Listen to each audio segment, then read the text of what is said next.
My name is Olivia Vance, and at 5 years old, I was left alone on a mall bench like an unwanted item. 30 years later, my mother didn't come back for me. She came back for a payout. She called me a stalled investment that finally paid off, her voice scraping through my office like rusted metal. The room felt suffocating with her greed. Then I saw it. Not her tears, those were theatrical props, but the way she tapped her fingernail on the mahogany desk. Tap, tap. It was the same impatient rhythm of a gambler waiting for the wheel to stop. That specific sound didn't trigger pity, it triggered a forensic audit. The daughter in me evaporated, replaced by a judge with a heart of filed steel. 3 months later, the courtroom was heavy with the dust of ruined lives. The verdict wasn't from a gavel. It was a yellowed receipt in an old hymnal, a detail they never bothered to destroy, thinking no one audits prayers. On the defense table, it sat as silent proof of a crime they thought had expired. At the bottom was one number 412, not a time or a price, but the exact mark of their downfall. When balancing the ledger requires you to technically orphan yourself for a second time, is that justice? Or is it just the final cost of survival? Most people see the cracked glass on my wrist and think I'm careless. They're wrong. I'm the most careful person in New York City. I wear a 1954 Patek Philippe, more expensive than most college tuitions, but not to tell time. The hands are stuck at 412. The crystal is shattered like a diamond spider web. The leather smells faintly of tobacco and gun oil. It's a dead watch. Broken. My colleagues say, "Olivia, you're a forensic accountant. Your job is precision. How can you stand something that doesn't work?" I never answer. I don't fix it. It's not a timepiece. It's a reminder. In my world, life isn't a story. It's a balance sheet. For every debit there must be a credit. For every sin there is a cost. And if the numbers don't add up, it means someone is lying. I stood by the floor-to-ceiling window of my penthouse, looking down at the gray streets of Manhattan. My apartment is empty. No photos on the walls. No rugs to catch the dust. Just steel glass and silence. I own nothing that I cannot pack in a suitcase in 10 minutes. My foster father Arthur taught me that stealth wealth is the only armor that matters. If they can't see what you have, they can't take it from you. But even the thickest armor has a crack, and mine was about to be exposed by a buzzer. Bzzzt. The sound of the intercom was sharp, like a drill hitting a nerve. I wasn't expecting anyone. I checked the camera. A man in a cheap windbreaker stood down in the lobby, shifting his weight from foot to foot. He held a large manila envelope. I knew that posture. I knew that nervous energy. He wasn't a delivery guy. He was a process server. My heart didn't race. My palms didn't sweat. Instead, my mind went cold. It went into audit mode. I buzzed him up. When I opened the door, he didn't look me in the eye. He just shoved the thick envelope toward me, mumbled a name, Olivia Vance, and practically ran back to the elevator. He acted like the paper was radioactive. I took the envelope into the kitchen. The granite countertop was freezing against my elbows. I didn't rip it open. I used a letter opener, slicing the top with surgical precision. I pulled out the stack of documents. The paper was heavy premium bond. Expensive. And then I saw the names. Plaintiffs Ray and Carla Vance, defendant Olivia Vance. The air left the room. For a second, I wasn't a 32-year-old financial hunter in a New York penthouse. I was 5 years old again, smelling burnt cinnamon and feeling the numbing cold of a Minnesota winter. Ray and Carla, my biological parents, the people who told me to count to 60 and never came back. I forced my eyes to focus on the numbers. Emotions are distractions. Numbers are facts. I scanned the legal jargon until I hit the demand. $2,700, $1,000. I let out a short, dry laugh. It wasn't a random number. Arthur had left me exactly $2.7 million in his will, $100,000 for every year I had been alive when he wrote it. The rest of his $40 million fortune went to charity. This meant Ray and Carla weren't just guessing. They were watching. They knew Arthur was dead. They knew the will had been read. They had been waiting in the shadows, calculating the exact moment to strike. The lawsuit claimed emotional distress and interference with parental rights. It painted Arthur as a monster who stole me and them as grieving victims. It was a lie so bold, so calculated that it was almost impressive. I walked over to the trash can to throw it away, but my hand stopped. I looked at the broken watch on my wrist. 4:12. The time everything stopped. They think they have me cornered. They think that because they gave me DNA, they are entitled to my assets. They see a daughter they can guilt trip. They see a payout. They see prey. But Ray and Carla have been gone a long time. They don't know who I became. They forgot to check my resume. I walked back to the counter, picked up a red pen, and circled their names. My pulse slowed down to a resting beat of 60. "You made a mistake," I whispered to the empty room. "You think I'm the victim." I opened my laptop and pulled up my proprietary tracking software. I typed in 2 names, Ray Vance, Carla Vance. They forgot that my entire career is built on hunting down people who lie about money. They forgot that I can find a single dollar hidden in a shell company in the Caymans. They just invited a forensic accountant into their financial lives. The audit begins now. The red ink on the legal summons is still wet in my mind, but the smell that hits me isn't ink. It's burnt cinnamon. It's the cloying, sugary, suffocating scent of Auntie Anne's pretzels mixed with floor wax and recycled heating air. I am staring at the names Ray and Carla Vance on my granite countertop in New York, but my body has traveled back 30 years. My fingertips are tingling a phantom numbness. It's not anxiety. It's the ghost of a Minnesota winter. I am 5 years old again. It is November 6, 1994. The Mall of America feels like a cathedral built for giants. The lights are too bright, buzzing with a frequency that makes my teeth ache. I am wearing a purple coat. The zipper is broken at the bottom, so I have to hold it shut with one hand to keep the warmth in, even though we are inside. Ray and Carla are walking fast. Too fast. I have to trot to keep up, my small boots squeaking on the polished tile. They aren't holding my hand. They never hold my hand. Most children think their parents are gods. I just thought mine were busy. I thought I was a difficult project that they were trying to manage, like a leaky roof or a car that wouldn't start. We stopped near the toy section of a department store. It's a dead zone tucked away from the main concourse.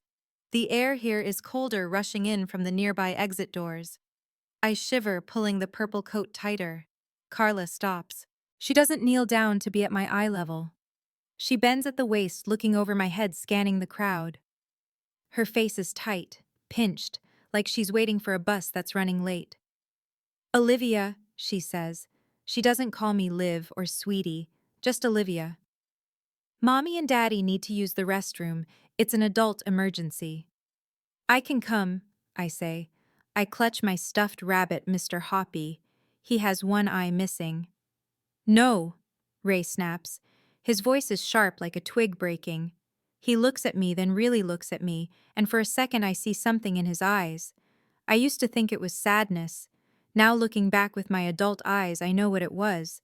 It was a calculation. He was assessing the risk. "You stay here. You're a big girl. You're good at numbers, right?"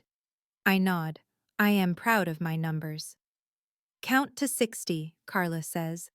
She points to a metal bench near a pillar. "Sit there. Count to 60. When you finish, we'll be back. If we aren't back, count again. Don't move until you finish." "Okay," I whisper. They turn around. They don't say, "I love you." They don't look back. They just walk into the stream of shoppers and vanish. I sit on the cold metal bench. I hug Mr. Hoppy, and I start the job. 1, 2, 3. I count slowly. I want to do a good job. I want them to be proud of how well I waited. At 5 years old, you believe that if you follow the rules, you will be safe. You believe that obedience is the currency you pay for love. 58, 59, 60. I look up. The aisle is empty. Just strangers rushing past with shopping bags, their faces blurred. My heart does a small nervous flutter. Maybe I counted too fast. Yes, that must be it. I rushed it. I need to be more precise. I need to be perfect. So I start again. 1, 2, 3. The second time takes longer. The air from the sliding doors feels colder now. My toes are starting to hurt inside my boots. The smell of the burnt cinnamon sugar from the pretzel stand is making my stomach turn. 60. Still nothing. This is the moment where panic usually sets in for a child. But I don't cry. I freeze. I go quiet. I count again. And again. By the time I reach 60, I have stopped looking at the toy aisle. I am looking at the large glass windows that face the parking lot. And then I see them. It is like a frame from a movie frozen in time. Ray and Carla are outside. The wind is whipping Carla's hair, but she isn't fixing it. They are walking toward our beat-up gray sedan. And here is the detail that I cannot scrub from my brain. Here is the detail that tells me everything I need to know about the people suing me for millions. They are walking. They aren't running. They aren't frantically looking over their shoulders. They aren't stopping to ask a security guard for help. Their body language is loose, relaxed. Ray is swinging his keys around his finger. Carla is adjusting her purse on her shoulder. If you lose a child, you run. You scream. You tear the world apart. If you lose a piece of trash you meant to throw away, you just walk to your car. I stood up. I pressed my hands against the cold glass of the window. I watched them get into the car. I saw the brake lights flare red, bright, angry red eyes in the gray afternoon. And then they drove away. They merged into traffic without a single hesitation. I didn't know the word liability back then. I didn't know what a write-off was.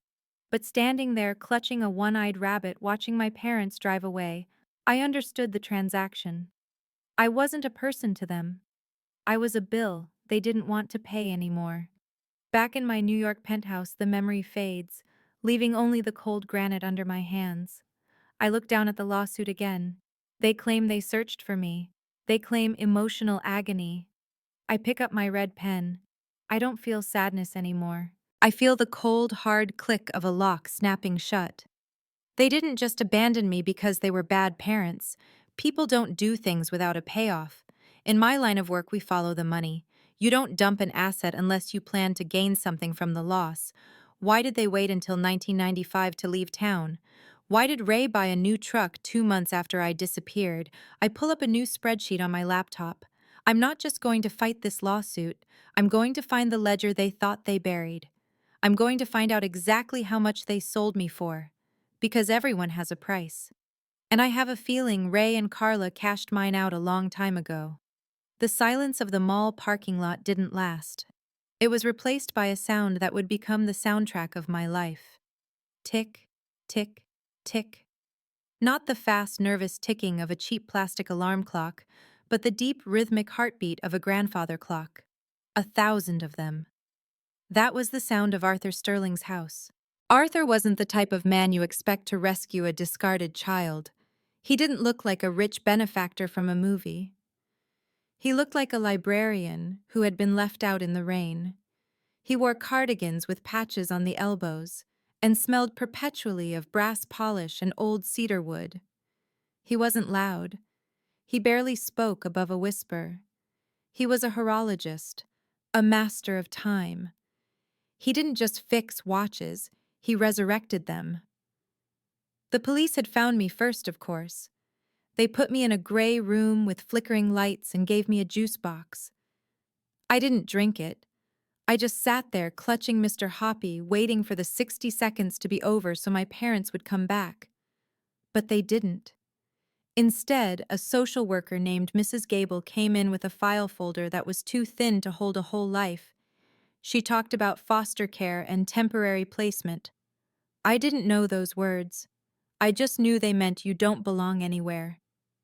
Then came Arthur. He had been at the precinct reporting a theft from his shop. He saw me. He didn't look at me with pity, which is what I hated most. He looked at me with curiosity. He looked at me the way he looked at a stopped pocket watch. "She's not broken," I heard him tell the social worker. "She's just wound too tight." Bringing me home wasn't easy. The state doesn't like giving children to single, obsession-driven men in their 50s.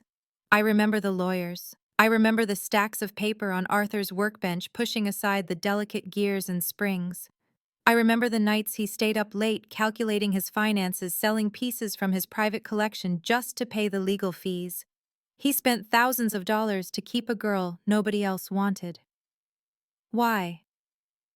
That was the question that haunted me. One rainy Tuesday, about 3 months after I moved in, I found the courage to ask. I was sitting on a high stool in his workshop, my legs dangling. The room was a chaotic symphony of brass and glass. "Arthur," I asked, "am I broken?" He didn't look up. He was wearing his jeweler's loop, that funny little monocle that made one of his eyes look giant. He was working on a 1920s Breguet, a watch that had been crushed in a car accident. "Pass me the tweezers, Olivia," he said. I handed them to him. My hand was steady. He had taught me how to breathe so my hands wouldn't shake. "Look at this movement," he said, pointing to the twisted metal guts of the watch. "Most people look at this and see junk. They see a tragedy. They throw it away and buy a digital watch from the supermarket." He used the tweezers to gently nudge a tiny hair-thin spring. It snapped back into place. Suddenly, the balance wheel started to oscillate. Chick, chick, chick. The heart began to beat again. "But a machine is never truly broken, Olivia," he said, finally looking at me. "It just has a misalignment. If you find the right gear, if you apply the right pressure, everything works again. You are not broken. You just had a bad start. We are going to reset your time." That was the moment I stopped waiting for Ray and Carla. That was the moment I decided to become Arthur's daughter. But Arthur didn't raise me with bedtime stories and trips to Disney World. He raised me with logic. He taught me that the world is just a giant, messy mechanism. "Emotion is fog," he would tell me when I cried over a math test. "Logic is the lighthouse. If you want to find the truth, ignore the noise. Follow the friction." He taught me to look for the friction in everything. In a watch, friction means a gear is dry or a jewel is cracked. In a bank account, friction means a number that doesn't fit. He taught me to trace the power source. In a clock, you follow the mainspring barrel to the escapement. In crime, you follow the money from the source to the spender. "People lie," he said, showing me a counterfeit Rolex one afternoon. "They smile, they promise, they cry. But look at the movement, Olivia. The gears don't lie. The finish on the metal doesn't lie. The truth is always in the details they think no one will check." He was building my armor. He was turning a scared little girl into a forensic weapon. He made me dangerous because he knew the world was dangerous. Did he know? Did he suspect that one day the people who threw me away would come back to claim the machine he had fixed? I look at the legal papers on my desk now. I think about the money Arthur left me. Not just a gift, but a test. He knew Ray and Carla better than I did. He didn't just leave me an inheritance. He left me bait. The ticking in my memory stops. I hear a new sound now. It's the sound of my own pen scratching across the notepad. I am drawing a timeline. I am mapping out Ray and Carla's financial history with the same precision Arthur used to fix a chronograph. He taught me that if you apply the right pressure, you can make a machine work. But he also taught me something else, something he never wrote down. If you know how a machine is built, you also know exactly how to take it apart. Ray and Carla think they are suing a daughter. They have no idea they just walked into a master craftsman's workshop, and I am about to dismantle them gear by gear. The clicking of a mouse in a silent office at 3:00 a.m. is the loudest sound in the world. It sounds like a gavel hitting a judge's desk. I wasn't the girl in the purple coat anymore. By 25, I was the woman in the charcoal suit who walked into boardrooms and made grown men sweat. I chose forensic accounting for a simple reason: words can be twisted. "I'll be right back" can mean goodbye forever. But numbers. Numbers are stubborn. A debit is a debit. A credit is a credit. If $100 is missing, it didn't vanish into thin air. It went somewhere. And I always found where it went. Take the case of CEO Miller. He was the type of man who wore Italian loafers and spoke about corporate synergy. He sat across from me smiling, thinking I was just a girl with a calculator. He had hidden $4 million. He thought he was clever. He had set up a shell company in Panama called Blue Water Consulting. We paid them for logistics, Miller told me, tapping his gold pen on the table. It's all in the invoices, Olivia. He was lying. I didn't look at his face. I never look at their faces. I looked at the invoices. They were perfect. Too perfect. The amounts were all round numbers: $5,000, $12,000, $8, $500. Real life is messy. Real invoices have sense. They are $5, $42, and each ice. Human beings are bad at making up random numbers, I said, sliding a paper across the glass table. You used a repetitive pattern in the invoice dates, every third Tuesday, and the address for Blue Water Consulting. It's a mailbox inside a UPS store next to a taco stand. Miller stopped tapping his pen. The color drained from his face. That was the moment, the shift. I wasn't the victim waiting on a bench. I was the one holding the stopwatch. I realized then that catching a liar gave me a rush that no drug could match. It was control. It was rewriting the ending of my own story. I took that check, my bonus for destroying Miller, and I went straight to Arthur's shop. The bell above the door chimed. Ding! The smell of cedar and machine oil wrapped around me like a blanket. It was the only place I felt safe. Arthur was at his bench, his back curved like a question mark, working on a grandfather clock that was taller than me. You caught him, Arthur said. He didn't ask. He knew. He got sloppy, I said, putting my bonus check on his workbench. It was for $50,000. I want to buy a car. A Porsche. Arthur put down his tools. He turned around and looked at the check, then at me. He didn't smile. Olivia, he whispered. Why do you want a loud car? Because I earned it. Because I want people to know I'm not the poor foster kid anymore. Arthur stood up. He walked over to a safe in the corner. He spun the dial left, right, left, and the heavy door swung open. Inside, there wasn't just cash. There were gold bars, rare watches wrapped in velvet, deeds to land. It was a dragon's hoard hidden in a dusty shop. Rich people shout, Arthur said, closing the safe with a soft thud. Wealthy people whisper. If you buy a Porsche, you are painting a target on your back. You are telling the world, come take this from me. Do you want to be prey again? I froze. The word prey cut deep. Stealth wealth, he continued. Own the best, but let them think it's nothing. Wear a coat that costs $2,000 but looks like it's from a thrift store. Drive a Volvo with a racing engine. Control the perception, Olivia. Never let them see the balance sheet. I tore up the check for the Porsche. I invested the money instead. Arthur nodded, satisfied, and went back to his clock. But time is the one thing you cannot audit. You cannot find hidden hours in a secret account. Arthur started to slow down. His hands, once steady enough to balance a ruby on a pinhead, began to tremble. He dropped a screw one day, then a gear. Then he stopped coming downstairs to the shop. The house, usually filled with the rhythmic thrum, thrum, thrum of 1,000 clocks, began to change. Arthur was the one who wound them. Every Sunday night he would walk through the house with his brass keys winding the mainsprings. It was his ritual. When he got sick, he missed a Sunday. I was sitting by his bed reading him financial reports because he said the news bored him. Downstairs, the first clock stopped. It was a subtle silence, a missing beat in the symphony. Tick-tock, tick, silence. 2 days later, the wall clock in the hallway stopped. Arthur looked at me, his eyes cloudy. The machine is wearing out, Livy, he rasped. Don't try to fix it. Just let it unwind. I can hire someone, I said, my voice cracking. I can get the best doctors. I have the money. Some debts. He squeezed my hand. his grip weak. Cannot be paid with money. He died on a Tuesday at 4:12 p.m.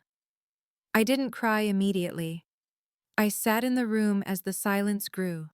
One by one, the clocks downstairs ran out of energy. The pendulum swings became shorter, the ticking faded. By Friday, the house was completely silent. It was a heavy, suffocating silence. The heartbeat of the house was gone. I was alone again, just like at the mall. But this time I wasn't waiting for someone to come back. I walked down to his workshop. I sat at his bench. I picked up his loupe and put it to my eye. The world blurred, focusing on a single point. I was ready to grieve. I was ready to be alone. I wasn't ready for the lawyer to call me the next morning. I wasn't ready to find out that Arthur hadn't just left me a quiet house and some wise words. He had left me a fortune so large it was like a bomb, and he had pulled the pin the moment he died. The silence was over. The sharks were coming, and I needed to sharpen my teeth. The only thing louder than a stopping clock is a lawyer clearing his throat in a room full of dead silence. I sat in Mr. Keller's office. It smelled of lemon polish and expensive leather, the scent of bad news delivered gently. Mr. Keller was Arthur's attorney for 40 years. He looked at me over his spectacles, his hands resting on a thick document bound in blue paper. He looked nervous. Why was he nervous? I was the only one in the room. There were no long-lost cousins, no secret wives. Just me, the foster daughter, and the empty chair where Arthur should have been. "Olivia," Mr. Keller said, sliding a glass of water toward me. "Arthur was a private man, you know that. But he was also a very successful investor." "I know he had savings," I said. "He sold good watches." Mr. Keller hesitated. He opened the blue folder. "He didn't just sell watches, Olivia. He bought patents in the 80s. He invested in logistics in the 90s. He accumulated assets with the same precision he used to calibrate a tourbillon." He turned the page. "The total value of the Arthur Sterling estate is $40,300,000. The number hit me like a physical blow. 40 million. I blinked. The man who clipped coupons for coffee. The man who drove a 10-year-old Volvo. He had been sitting on an empire. He had practiced stealth wealth so perfectly that he had fooled even me, the forensic accountant living in his guest room. "Where is it?" I asked, my voice flat. "Where did it go?" "37 million is placed in the Sterling Trust," Keller read, "to be distributed to charities supporting foster care education and vocational training for at-risk youth." I nodded. Of course. He gave it back. He didn't want to ruin me with too much money. He didn't want to turn me into one of the trust fund babies I investigated for a living. "And the rest? To my beloved daughter, Olivia Vance." Keller read, his voice softening. "I leave the sum of $2,700,000. 2.7. My mind immediately did the math. It wasn't a random figure. Arthur never did anything random. "Why that amount?" I asked. "He wrote this codicil 5 years ago," Keller said. "On your birthday." I froze. 5 years ago I was 27. $100,000 for every year I had been alive. It wasn't just money. It was a valuation. Ray and Carla had thrown me away for free. They had left me on a bench like I was worth zero. But Arthur had put a price tag on my existence. He had calculated my worth at $100,000 a year, compounding interest on my soul. "He wanted you to be free," Keller said, handing me the check. It was already cut. A cashier's check. Heavy. Real. "He said this was your walk-away money, so you never have to stay in a room you don't want to be in." I took the check. It felt warm in my hand. $2.7 million. It was enough to buy a house, start a firm, or disappear to an island. It was freedom. But freedom has a noise level, and money this big screams. I walked out of the office into the bright New York afternoon. I felt dizzy. I wanted to go home and sleep for a week. But when I passed an electronics store window, I stopped. A wall of televisions was tuned to the local news. The banner at the bottom of the screen was red. Breaking news. Secret millionaire local horologist leaves fortune to adopted daughter. They had my picture, a photo from my LinkedIn, and next to it, Arthur's face, and the number, $2.7 million. I stood on the sidewalk, people rushing past me, and I felt the blood drain from my face. How did they know? Then I remembered the charitable trust. Charities have boards. Boards have gossip, public filings. The press loves a Cinderella story. The poor orphan girl and the secret millionaire. It was heartwarming. It was a fairy tale. But to me it looked like a dinner bell. I looked at the number on the screen again. To the world it looked like a blessing. But to a forensic accountant it looked like a liability. In the ocean, when you bleed, you don't just attract sympathy, you attract sharks.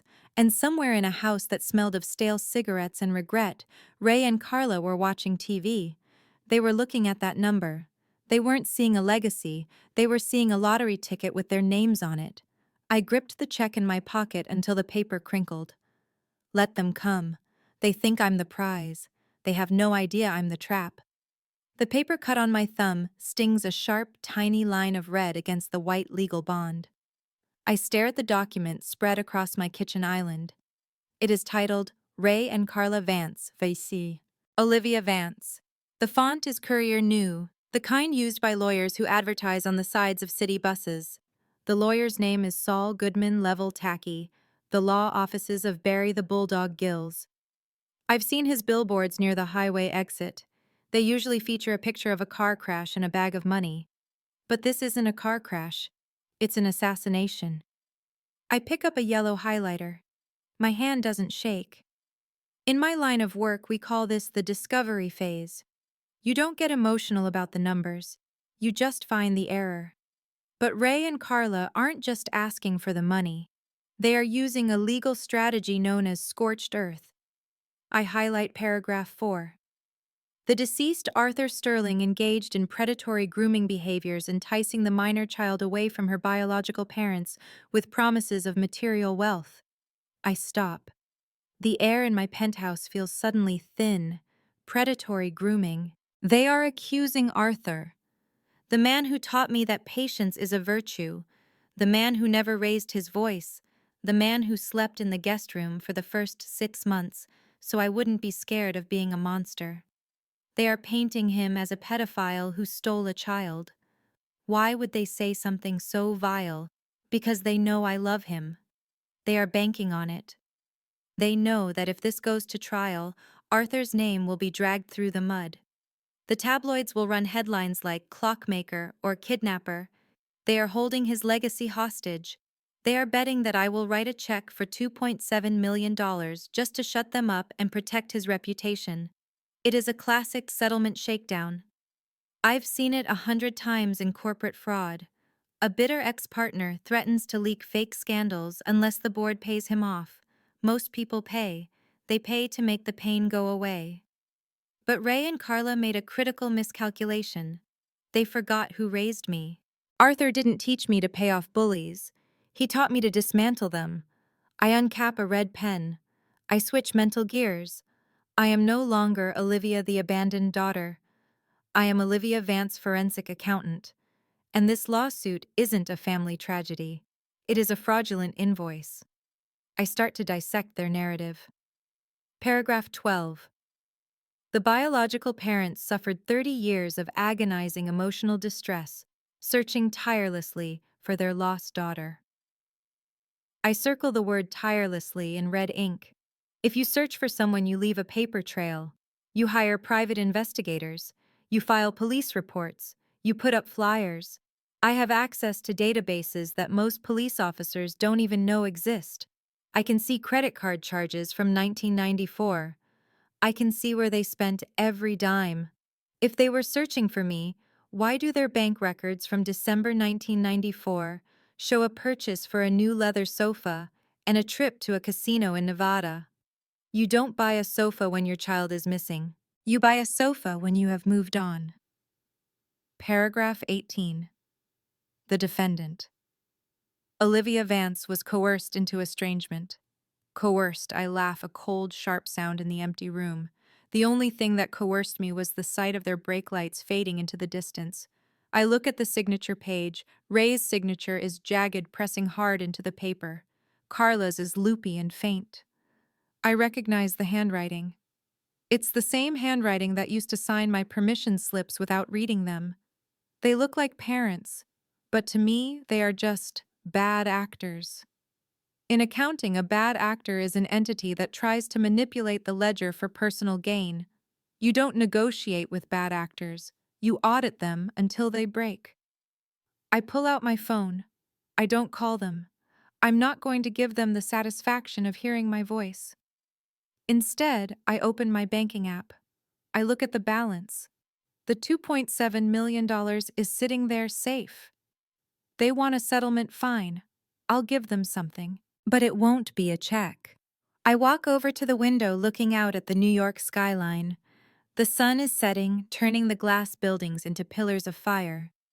I can feel the anger sitting in my chest, heavy and hot like molten lead. But I push it down. Anger makes you sloppy. I need to be cold. You want to talk about the past, I whisper to the glass. Okay, let's open the books.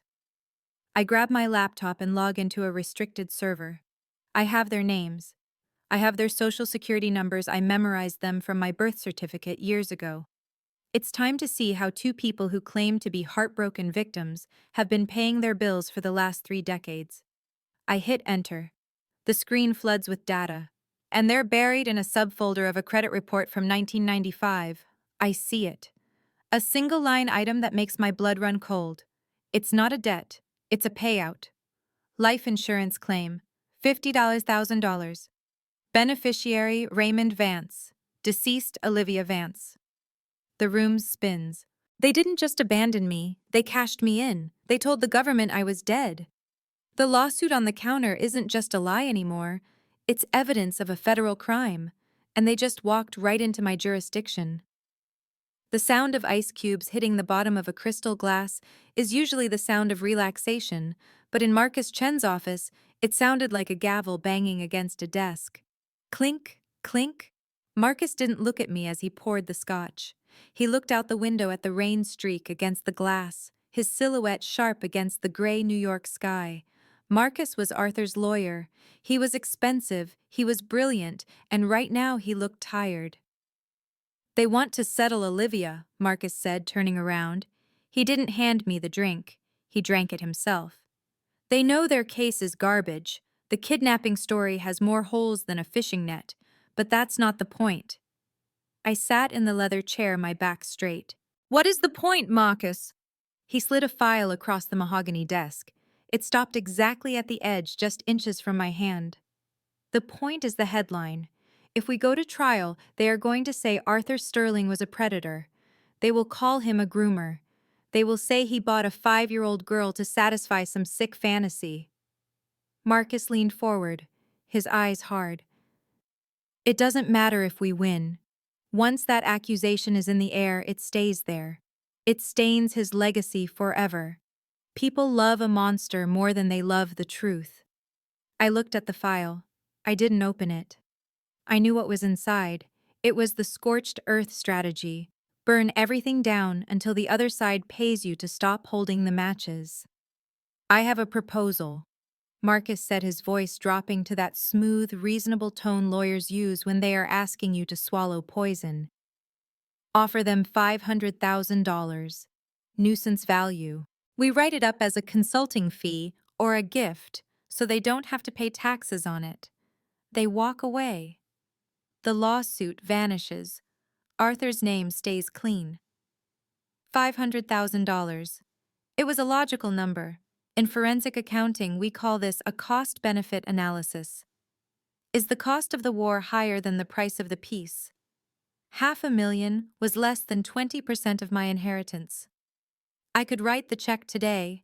Ray and Carla would take the money, go buy a new truck, or gamble it away in Vegas, and I would never see them again. Arthur would remain the saintly clockmaker in the public eye. I closed my eyes. For a second, I was back in the warm, cedar-scented workshop watching Arthur polish a brass gear. Rust is patient, Olivia, he used to say. If you just paint over it, it eats the metal from the inside. You have to scrape it out. If I paid them, I was painting over the rust. I was validating their lie. I was admitting that maybe, just maybe, they had a point. No, I said. The word hung in the air heavier than the mahogany desk. Marcus blinked. Olivia, listen to me. This isn't about money. It's about mud. Do you want to stand in a witness box and hear your biological father describe how Arthur lured you? Do you want the newspapers to print that? Let them print it, I said. My voice was quiet, but it felt like steel in my throat. Arthur spent 30 years fixing broken things. He didn't fear the dirt. He feared the lie. This is a mistake, Marcus warned, sitting back. You are choosing the hard way. You are risking his reputation to save your pride. Not my pride, Marcus. His honor. Justice isn't a compromise. You don't negotiate with terrorists, and you don't settle with extortionists. I stood up and walked to the window. The city below looked like a circuit board flowing with energy. If I pay them, they win. They sold me once for nothing. Now they want to sell me back for $500,000. I am not a commodity. I turned back to him. The fear was gone. The audit mode was fully engaged. My heart rate was steady at 60 beats per minute. We aren't going to settle, Marcus. We are going to countersue. Marcus sighed, rubbing his temples. On what grounds defamation? That's hard to prove. Fraud, I said. And not just this lawsuit. I want to start the discovery process immediately. I want full access to their financial records for the last 30 years. I want their tax returns, their bank statements, their credit card bills, their gambling losses. I want to know every cent they touched since November 1994. Marcus looked at me confused. Discovery is for the relevant facts of the case. The judge might not allow a 30-year deep dive. Make them allow it, I ordered. Tell the judge we need to establish the pattern of parental alienation they claim. Tell him we need to verify the financial resources they spent searching for me. If they claim they spent money finding me, I have the right to audit that spending. A slow smile spread across Marcus's face. He finally saw it. He wasn't talking to a grieving daughter anymore. He was talking to a forensic accountant who had just spotted a discrepancy in the ledger. You think they didn't search, Marcus said. I know they didn't, I replied. And I know something else. I know they are broke. I know they are desperate, and desperate people make sloppy mistakes with paperwork. I didn't tell him about the life insurance policy I had found the night before. Not yet. That was my ace card.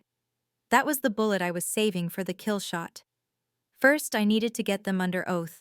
I needed them to swear on a Bible that they loved me, that they searched for me, that they were innocent victims. Because once they lie under oath, it's not just a civil case anymore, it's perjury. Draft the subpoena, I said, picking up my purse. I want to see everything, even their grocery receipts. If they bought a pack of gum in 1998, I want to know about it. Marcus picked up his pen. The hesitation was gone. Scorched earth, he asked. No, I said, opening the heavy oak door. Controlled demolition. I walked out of the office. The hallway was quiet, but inside my head the clock was ticking again. Tick, tick, tick. But this time it wasn't counting down my time. It was counting down theirs. The smell of old paper is distinct.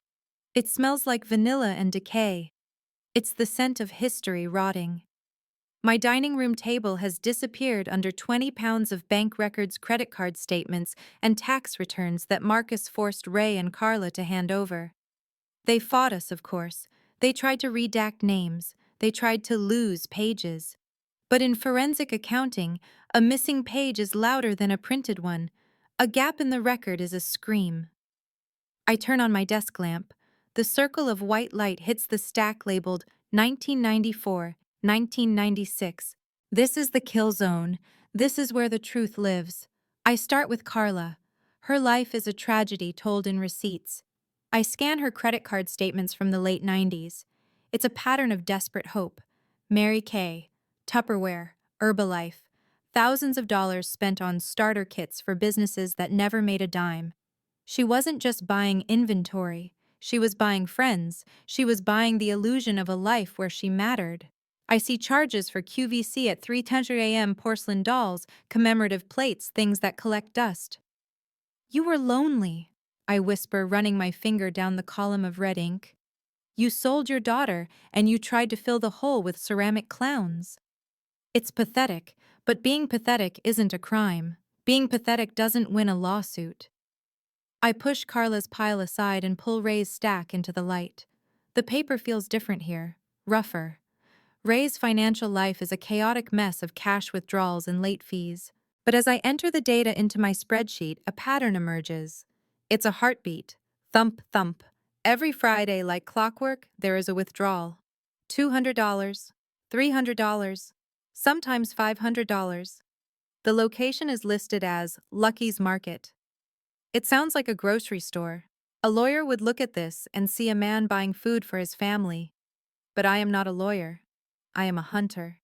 I check the timestamps: 11:45 p.m., 12:30 a.m., 1:15 a.m.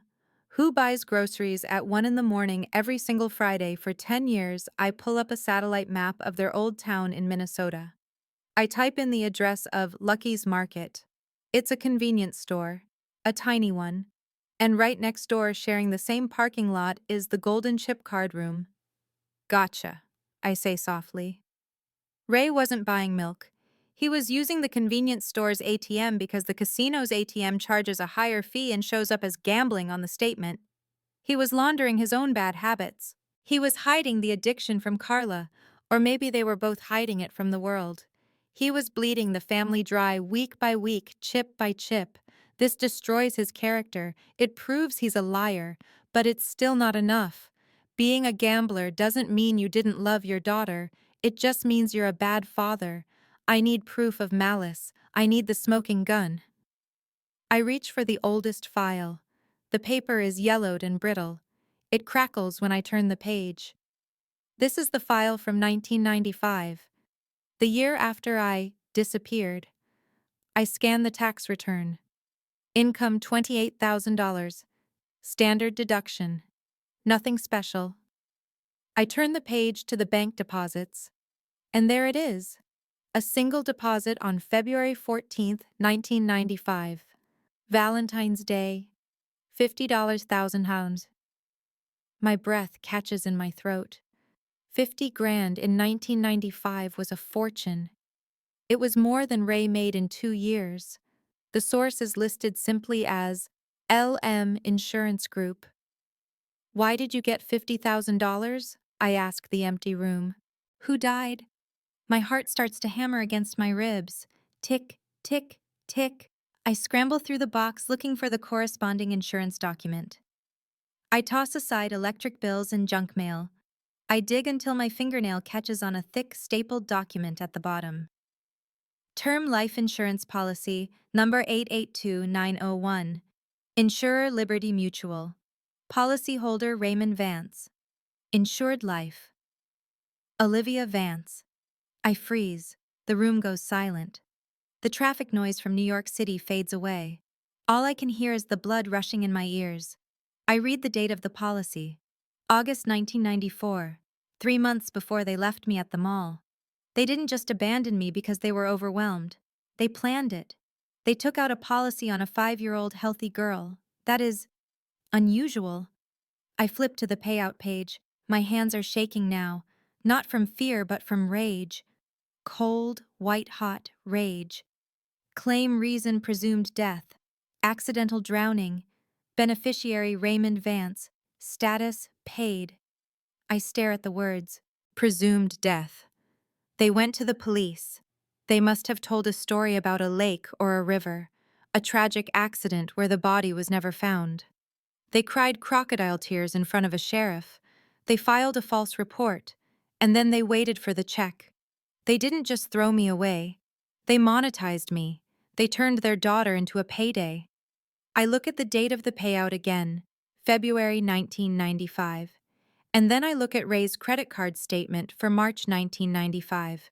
Las Vegas, the Mirage Hotel, $4,200, Ford dealership, down payment, $5,000. They drank my life. They drove my death around town in a brand new truck. I lean back in my chair, the document trembling in my hand. This isn't a civil lawsuit anymore. This isn't about $2.7 million. This is insurance fraud. This is filing a false police report. This is a federal crime. I pick up my phone to call Marcus, to tell him to ready the cannons, to tell him we aren't just going to win, we are going to send them to federal prison. But as I reach for the phone, my eye catches one last detail on the bank statement. A small recurring transfer that starts the month after they got the insurance money. $200. Monthly transfer. Recipient St. Jude's Pediatric Care. I frown. Ray is a gambler. Carla is a shopaholic. They are selfish, greedy monsters who sold their firstborn. Why would they donate to a children's hospital? Why would they give away a single cent of their blood money? I type the recipient code into my tracking software. It's not a donation. It's a payment plan. Who was sick? I whisper. I dig deeper. I pull the medical records attached to that payment code, and a name pops up. A name I have never seen before. A name that wasn't in the lawsuit. Patient Maya Vance. Date of birth, January 1996. I drop the pen. Maya. I have a sister. And they used my death money to keep her alive. The blue light from my laptop screen is the only thing illuminating the hotel room. It turns my skin the color of a bruise. I am staring at a photograph on a social media profile, and for the first time in 20 years my hands are cold. Maya Vance. Age 29. Profession veterinary technician. She has my nose. She has the same slightly crooked front tooth that Arthur paid an orthodontist $5,000 to fix on me. But her eyes are different. My eyes are hard, like polished obsidian. Her eyes are tired. They look like they have been apologizing for existing since the day she was born. I have a sister. Ray and Carla didn't just cash out my life insurance policy in 1995. They reinvested. They had another baby. A replacement model. A do-over child. Did they love you? I whisper to the pixelated face on the screen. Did they give you the childhood I counted to 64? I switch tabs. I don't guess. I audit. I pull her credit report. It takes 3 seconds. Credit score 540. Poor. I frown. A 29-year-old woman with a steady job shouldn't have a score that low. I dig into the transaction history. I follow the digital breadcrumbs. And what I find makes me want to throw the laptop through the window. It's not student loans. It's not reckless shopping. It's theft. I see a Parent Plus loan taken out in her name for college, but the disbursement didn't go to a university. It went to a joint checking account controlled by Ray Vance. I see credit cards opened in her name when she was 18, maxed out at casinos and gas stations. They didn't replace me to love her. They replaced me because they needed a new line of credit. I shut the laptop. Snap. The sound echoes in the room like a bone breaking. I can't look at the data anymore. I need to see the reality. The next morning, I park my rental car across the street from Paws and Claws Veterinary Clinic. It's a small, rundown building in a strip mall sandwiched between a vape shop and a liquor store. The air smells of wet asphalt and bleach. At 7:55 a.m., an old Honda Civic pulls into the lot. The bumper is held on with duct tape. Maya steps out. Seeing her in 3D is a physical blow to my chest. She is wearing blue scrubs. She looks exhausted, carrying the weight of the world on shoulders that are too thin. She stops at the door, checks her phone, and her shoulders slump even further. I zoom in with my camera lens. I'm not taking a picture for a scrapbook. I'm gathering evidence. I capture her expression. It's the look of someone who just checked their bank balance and saw a negative number. Then her phone rings. I can't hear the conversation through the glass and the traffic, but I can read the body language. She flinches. She holds the phone away from her ear like it's hot. She is pleading. She is shrinking. Ray. It has to be Ray. A few seconds later, I see her open an app on her phone. She types furiously, wipes a tear from her cheek with the back of her hand, and walks into the clinic. I look down at my own phone. I have a notification set up on Ray's bank account. Deposit alert, $300 via Zelle. Sender Maya Vance. Memo, please don't call work. The rage that flares up in me isn't the cold, calculated anger I felt before. This is hot. This is protective. They are eating her alive. I realize then the terrifying difference between us. I am the one who got away. I am the one Arthur saved. I grew up in a house of ticking clocks and logic, learning to value myself. Maya grew up in the house of burnt cinnamon and lies, learning that her only value was what she could give them. She isn't the golden child. She is the battery. And they have been draining her for 29 years. I watch her through the clinic window. She is kneeling on the floor, comforting a scared golden retriever. She is stroking its fur, whispering to it. She has kindness in her hands. Ray and Carla didn't manage to kill that part of her. You're the sacrifice, I say to myself. I was the write-off. You are the bad debt. I look at the dossier on my passenger seat. The plan was simple. Destroy Ray and Carla. Bankrupt them. Send them to jail. But now the equation has changed. There is a variable I didn't account for. If I destroy them, does the debris fall on her? Or does it set her free? I need a witness. I need someone who knows what happens inside that house when the doors are closed. I need someone who can stand up in court and say, yes, they are monsters. But looking at Maya, terrified of a phone call, I know she isn't ready to fight. She thinks this is love. She thinks paying her father's gambling debts is her duty. I start the car. The engine hums a low, steady vibration. I have to break her heart. I have to show her the spreadsheet.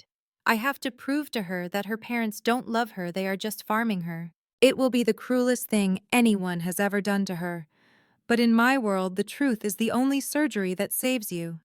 I put the car in gear. I'm not going to approach her yet. I need to be precise. I need to prepare the evidence so clearly that she can't look away. I'm going to introduce myself to my sister. But I'm not bringing flowers. I'm bringing an audit. The grinder in the corner of the coffee shop screamed. It was a high-pitched metal-on-metal shriek that made everyone wince, but I didn't blink. I was focused on the door. I had chosen this place deliberately. The daily grind. It was noisy, crowded, and smelled of burnt beans and damp coats. It was a place where people came to hide in plain sight. I sat with my back to the wall. On the table in front of me, there was a black coffee that was slowly going cold, and a black leather binder. The binder was 3 inches thick. It contained the life and death of Maya Vance's financial future. At 2:00 p.m. exactly, the door opened. A bell chimed, a cheap tinny sound, nothing like the deep bronze bells in Arthur's shop. Maya walked in. She looked worse than she had in the parking lot. Her eyes were red-rimmed. She was hugging her purse to her chest like a shield. She scanned the room, saw me, and hesitated. For a second, I thought she would run. I saw her weight shift to her back foot. Flight response. I didn't smile. I didn't wave. I just nodded once, sharp and commanding. Sit. She walked over, her movements stiff. She pulled out the metal chair across from me. It scraped loudly against the floor. You're Olivia, she whispered. She didn't say sister. She said it like an accusation. Mom said you would come. She said you're cold. She said you think you're better than us because you have money. I don't think I'm better. I said, my voice low and even. I think I'm solvent. There is a difference. What do you want? Maya asked. Her hands were trembling on the table. If you want to hurt them, if you want to sue them, just leave me out of it. I can't handle any more stress. Dad is sick. Mom is fragile. Fragile. The word almost made me laugh. Carla wasn't fragile. She was durable. She was a cockroach that survived on other people's guilt. I didn't come here to talk about feelings, Maya, I said. I came here to do an audit. I placed my hand on the binder. You think you are helping them, I continued. You think you are the good daughter. You pay the electric bill. You pay the rent when Ray forgets.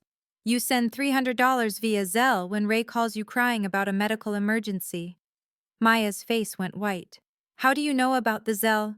I know everything, I said. I know about the credit card they opened in your name when you were 18. I know about the student loans for a college degree you never finished because you had to work 2 jobs. I know you drive a car with a taped-on bumper because you can't afford a mechanic. They needed help. Maya snapped, her voice rising. A few people looked over. She lowered her voice, hissing. Family helps family. You wouldn't understand. You were raised by a rich stranger. You had everything. I had nothing, I corrected her. I had a bench in a mall and 60 seconds that lasted 30 years. But Arthur gave me one thing Ray and Carla never gave you. He gave me the truth. I opened the binder. Thud. I didn't show her photos of my childhood. I didn't show her the police reports. I turned the binder around so she could see the spreadsheet. It was a masterpiece of forensic accounting. It was colorful. It was undeniable. Look at this. I pointed to the left column printed in green. This is every dollar you have sent them in the last 5 years. Transfers, bill payments, cash withdrawals, total $42,000. Maya stared at the number, her mouth opened slightly. That can't be right. It's right down to the penny, I said. Now look at the red column. I pointed to the right side of the page. This is the timestamp of Ray's location when he received your money. I traced a line with my finger. See this January 14th. You sent $500 for Mom's medicine.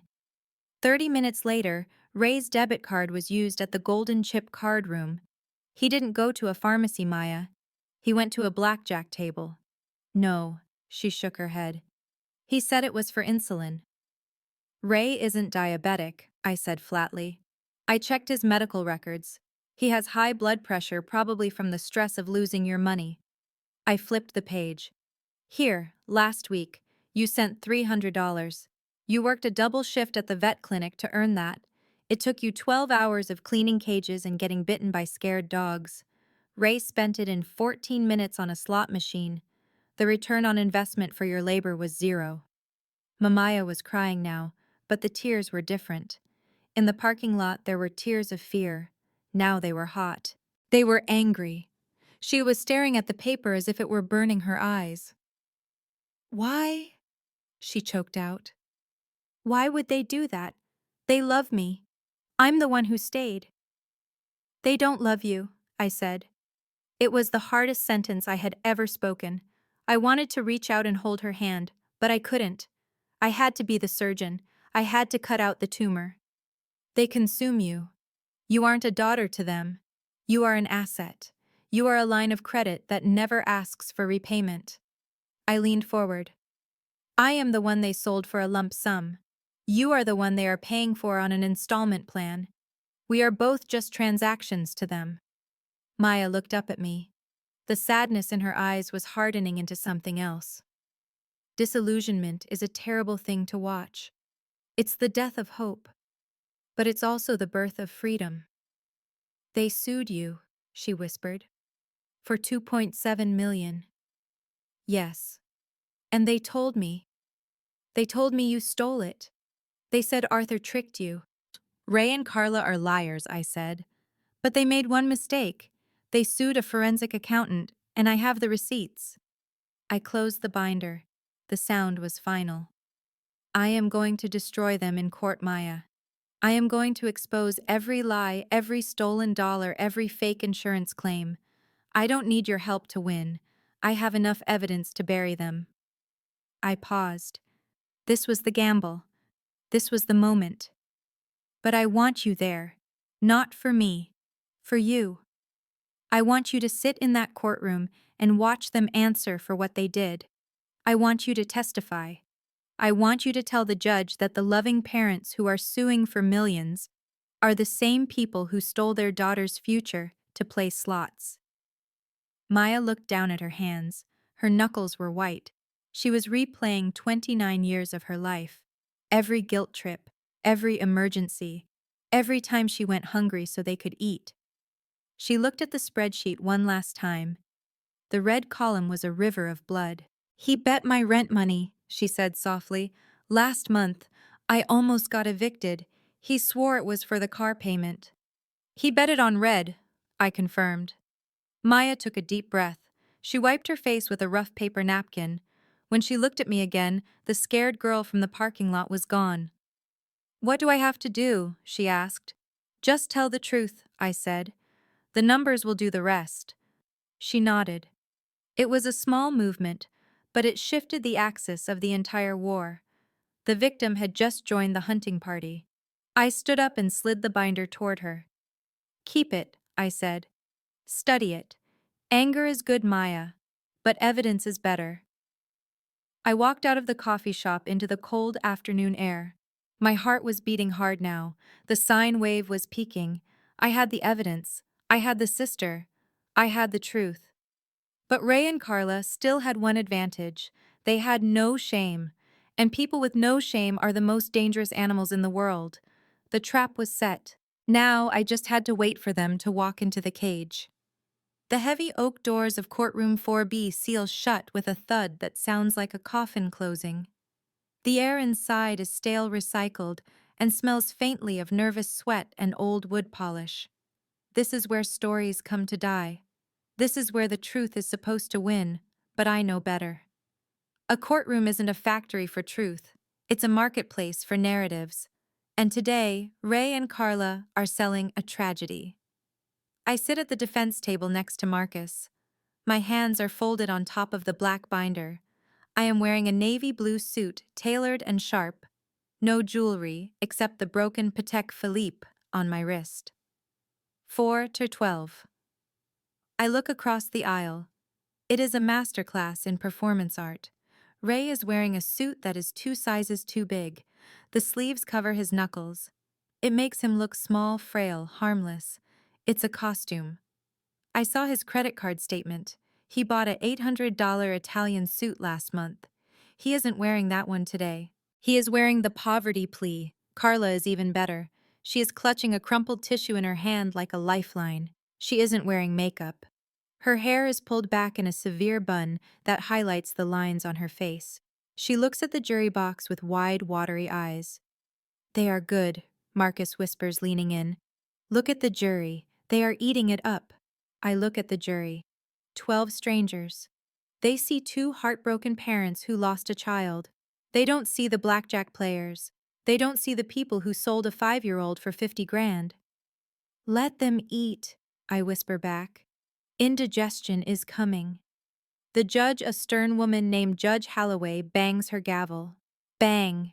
The sound echoes in my chest. "Mr. Gills, your opening statement." Barry, the bulldog. Gills stands up.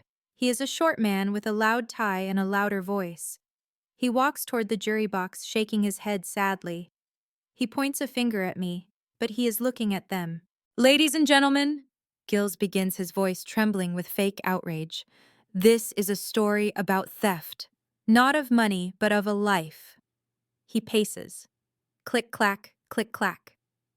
30 years ago, a wealthy, obsessive man named Arthur Sterling saw a beautiful child in a mall. He didn't call the police. He didn't wait. He took her. He used his millions to build a wall between this little girl and her loving parents. He groomed her to hate them. He bought her affection with gold watches and luxury cars. Jill stops in front of Ray and Carla. He places a hand on Ray's shoulder. Ray hangs his head. Carla dabs her eyes. And now, Jill spins around, pointing at me again. That child sits there swimming in millions of dollars while her real parents, the people who gave her life, are left with nothing but debts and broken hearts. She refuses to share the fortune that was built on their suffering. It is cold. It is unnatural. I feel the eyes of the jury land on me. They are heavy. They judge my suit. They judge my dry eyes. I can hear their thoughts. Ungrateful. Ice Queen. Inside, I feel a spike of rage. He called Arthur a groomer. He called the man who saved me a thief. My pulse jumps to 85. Control Arthur's voice whispers in my memory. Emotion is fog. I take a deep breath. I don't look at the jury. I look at Jill's. I am auditing him. I watch his hands. They are shaking slightly. He is sweating through his shirt collar. He is overplaying his hand. He finishes his speech and sits down looking triumphant. He thinks he has won the opening round. Judge Holloway looks at Marcus. Defense. Marcus stands up. He doesn't walk to the jury. He stays at the table. We will let the evidence speak. Marcus says simply. Call the first witness. Gills calls me to the stand first. This is a power move. He wants to rattle me. He wants to make me cry or get angry in front of the jury. He wants to break the machine. I walk to the witness stand. The wood is smooth under my hand. I swear to tell the truth. Jills approaches me like a predator. He leans on the railing, smiling a smile that doesn't reach his eyes. Ms. Vance, he says, you inherited $2.7 million from Mr. Sterling, correct? That is correct. And you work, what, some sort of clerical job in the city. He didn't do his homework. He looked at my tax bracket, but he didn't look at my job title. He thinks I'm a bookkeeper. I am an accountant, I say. An accountant, Jill laughs. So you count other people's money. And now you have a lot of your own.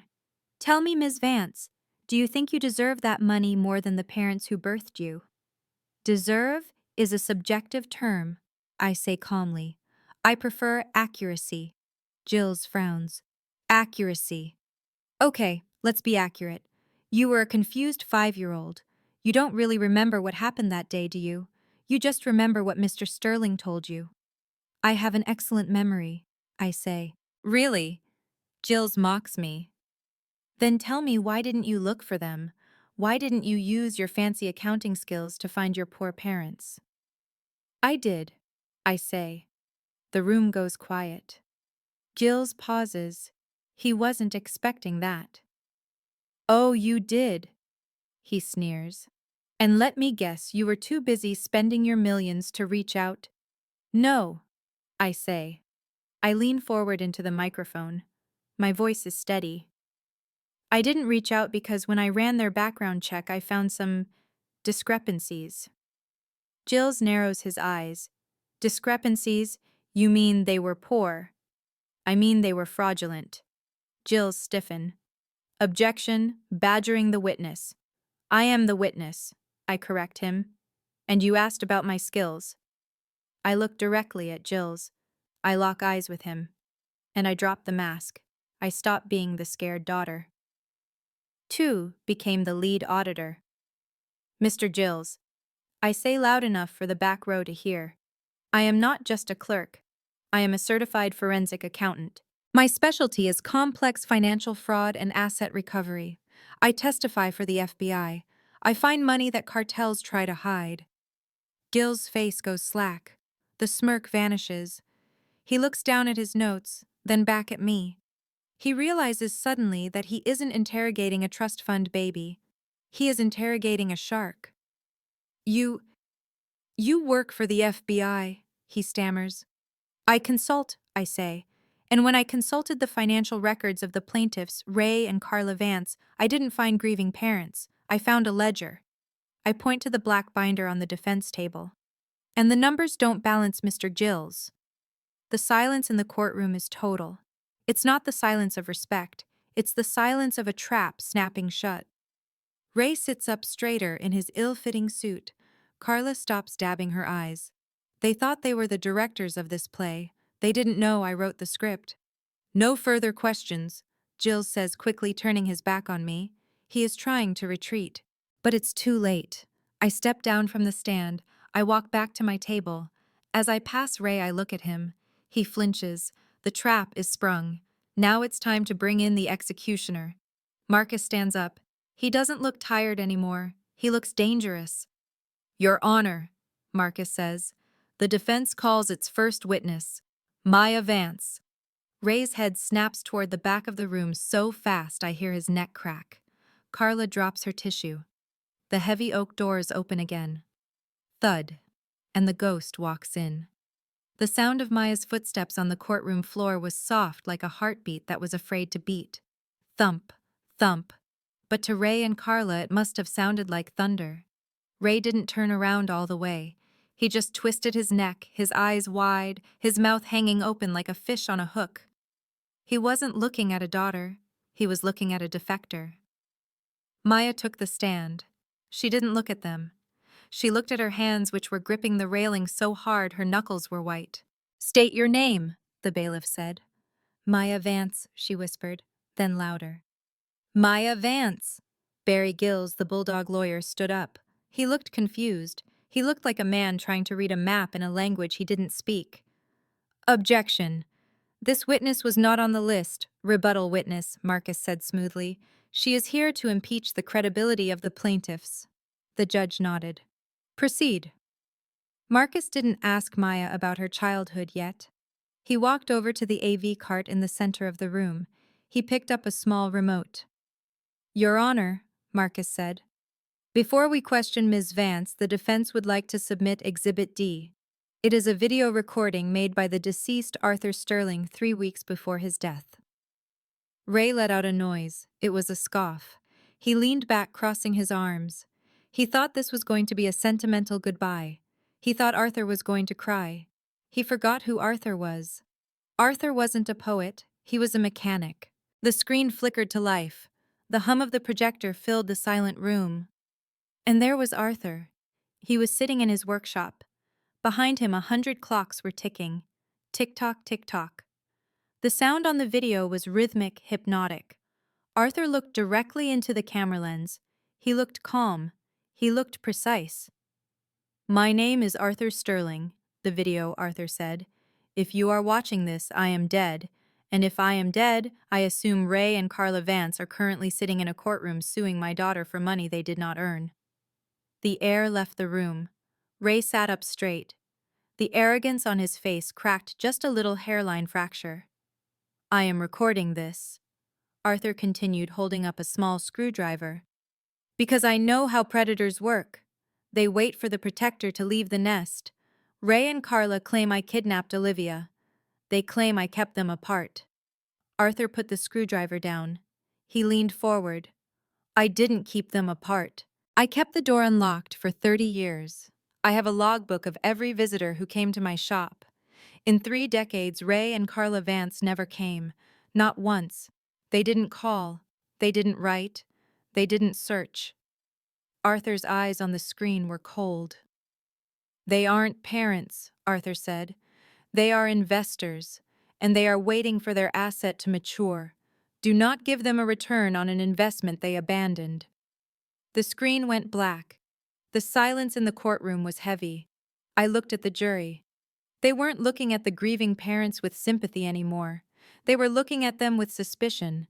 But suspicion isn't enough. I needed a conviction. Marcus turned to Maya. "Maya," he said gently, "you heard the video. Your parents claim they searched for Olivia for 30 years. Is that true?" Maya looked up. She looked at Ray. Ray was glaring at her, his eyes burning with a silent threat. "Don't you dare." "No," Maya said. Her voice shook, then steadied. "They never searched." "Did they ever mention Olivia?" "Only when the bills were due," Maya said.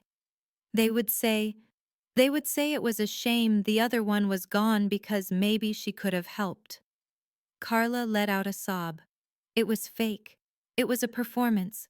She's lying. She's jealous." "Order," the judge barked. Marcus walked back to the table. He picked up the black binder, my masterpiece. He pulled out a large foam board covered in a chart. It was a flow of money, red lines and green lines. "Your Honor," Marcus said, "we have heard about emotional distress. Now let's talk about the math." He placed the board on the easel. It was the timeline I had built in my dining room. November 1994. Marcus pointed to a date. Olivia is abandoned. February 1995. He moved his finger. Ray Vance receives a check for $50,000 from Liberty Mutual Insurance. Ray froze. He went completely still like a rabbit hearing a twig snap. "The claim reason," Marcus asked, looking at the jury. Presumed death by drowning. The jury gasped. It wasn't a polite gasp. It was a sound of horror. They didn't search for a lost child, Marcus said, his voice rising just a fraction. They cashed in a dead one. They told the government their daughter was dead so they could get a payout. He turned to Maya. Maya, do you remember 1995? You were born in 1996. But do you know what your parents did with that money? Maya nodded. She was crying now, but she wasn't hiding. They bought a truck, she said. A Ford F-150, and they went to Vegas. Dad always bragged about the lucky streak he had in '95. He called it the golden year. The golden year. I felt a cold shiver run down my spine. The year I was freezing in a foster home wondering if I was unlovable, Ray was calling it his golden year because my death bought him a new truck. They used the death of one daughter, Marcus said, pointing at me, to fund the birth of the second. He looked at Ray. You didn't want Olivia back. You just ran out of money again. The room exploded. Barry Gills, the bulldog, buried his face in his hands. He knew it was over. He knew he had just lost his career. But I wasn't watching the lawyer. I was watching Ray and Carla. The arrogance was gone. The victim mask was gone. In its place was pure, unadulterated panic. Carla was shaking her head, mumbling to herself. Ray was looking at the exit door, calculating the distance. He looked like a rat, realizing the cheese was wired to a bomb. I looked at the broken watch on my wrist. 4:12. For 30 years, time had stopped for me. I had been the girl waiting on the bench.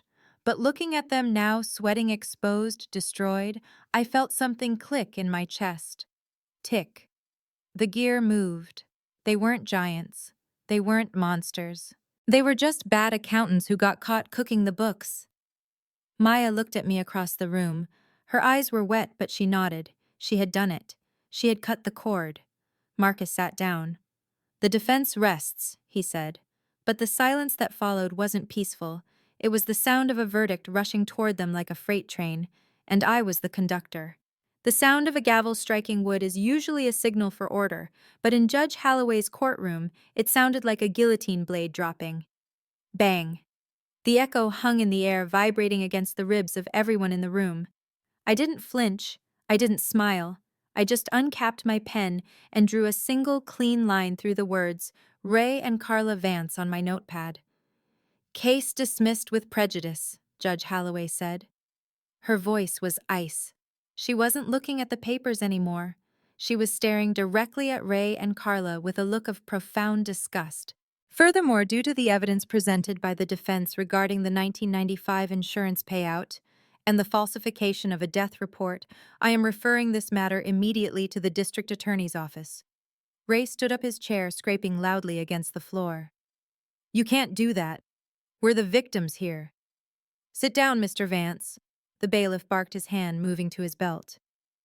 And regarding the countersuit filed by Ms. Vance, the judge continued, ignoring Ray's outburst, I am granting full restitution.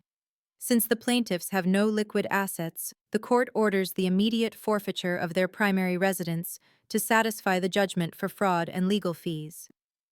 The color drained from Carla's face. She looked like a ghost. Our house, she whispered. But where will we go? I suggest you ask the state of New York, the judge said. Bailiff, take them into custody. The metal click-click of handcuffs is a very specific sound. It is the sound of a transaction closing. I watched as Ray was spun around. He looked at me, his eyes wide with a mix of hatred and terror. He opened his mouth to scream something, maybe an insult, maybe a plea, but the bailiff shoved him forward. Carla was weeping loud, ugly sobs that echoed off the high ceiling. They were dragged out the side door, the same door that criminals use. They didn't look back at Maya. They didn't look back at the daughter they had used as a battery for 29 years. They were too busy mourning their own freedom. I stood up. I buttoned my jacket. I looked at Marcus. He nodded, closing his briefcase. Clean kill, he said softly. Audit complete, I replied. 2 hours later, the sun was beginning to set. casting long, bruised shadows across the driveway of a split-level house on the edge of town. It was the house Ray and Carla had bought with my death money. The paint was peeling. The gutters were hanging loose. It looked like a place where happiness had gone to die. I stood by the for sale sign that Ray had hastily put up last week, thinking he would move to a mansion after he won the lawsuit. Maya pulled up in her Honda. The bumper was still taped, but she looked different. She looked lighter. She got out of the car and walked toward me, her arms wrapped around herself against the evening chill. "They're in jail," she said. It wasn't a question, it was a statement of disbelief. "They are being processed," I corrected. "Arraignment is tomorrow. With the federal charges for insurance fraud, they won't be making bail." I reached into my pocket and pulled out a set of keys. I had collected them from the sheriff's deputy an hour ago. The metal was cold in my hand. "Here," I said, tossing them to her. Maya caught them reflexively. She looked at the keys, then at the house, then at me. "I don't understand. The judge gave the house to you." "She did," I said. "And I am transferring the deed to you. Consider it back pay." Back pay. For the tuition they stole, for the rent money Ray gambled away, or the 29 years you spent keeping them alive while they drained you dry. I looked at the house. "It's a fixer-upper, Maya. It's messy, but the mortgage is paid off. It's an asset. You can sell it and start over, or you can live here and paint over the ugly memories. It's your choice. For the first time in your life, you have equity." Maya squeezed the keys. Tears welled up in her eyes again, but I held up a hand. "Don't," I said gently. "Arthur taught me that tears don't balance the books. Action does. You're free, Maya. The debt is cleared." I turned to walk back to my rental car. "Olivia," she called out. I stopped. "Will I see you again?" I looked back at her. She wasn't the scared girl in the vet clinic anymore. She was a survivor. She was my sister. "I'm an auditor, Maya," I said, a small, genuine smile finally touching my lips.